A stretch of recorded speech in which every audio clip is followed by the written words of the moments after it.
जी नाज़रीन, मुल्तान में शदीद आंधी के बायस रेलवे का कंट्रोल टावर गिर चुका है और ये एक बड़ा टावर था जिसकी लंबाई और ऊंचाई 400-500 फुट से ज्यादा बताई जा रही है। ये बहुत ही पुराना रेलवे स्टेशन पे मौजूद था ये टावर और ये इससे साथ बहुत ज्यादा ट्रेनें कनेक्टेड थी जिनको ये सिग्नल्स प्रोवाइड करता था।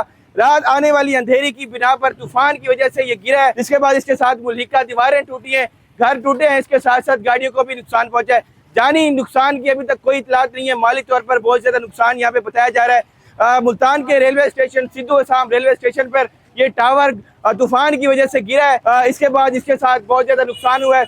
इस टावर के बारे में बताया जा रहा है कि इसकी बड़े अरसे से मेंटेनेंस नहीं की गई, बहुत ही पुराना ये टावर था, जिसे जो इंतजामिया है उसको सोचना चाहिए कि इतना पुराना टावर इसकी मेंटेनेंस नहीं की गई, इसको चेक नहीं किया गया, इसको चेक एंड बैलेंस नहीं किया गया कि किस तरह से इसकी एक्सपायरी हो चुकी है या अभी तक ये चल सकता है। मगर हालिया तूफान के बाद इसने स्टॉर्म का प्रेशर बर्दाश्त नहीं किया और ये यहाँ पे गिर गया। इसके साथ साथ बहुत ज्यादा नुकसान हुआ, पोल्स भी गिरी हैं बिजली के, इसके साथ घर हैं, दीवारें हैं, वो भी टूट चुकी हैं। इस टाइम इसका मलबा यहाँ पे मौजूद है, इंतजामिया मलबा उठाने में यहाँ पे मसरूफी अमल है। रेस्क्यू की टीमें यहाँ पे मौजूद है, इसके साथ साथ जो इलेक्ट्रिक की टीमें हैं वो भी मौजूद है और इसके साथ अभी ये इस इलाके की बिजली भी बंद कर दी गई है। ये मुल्तान रेलवे स्टेशन में मौजूद था टावर जो यहाँ पे गिर चुका है। जी।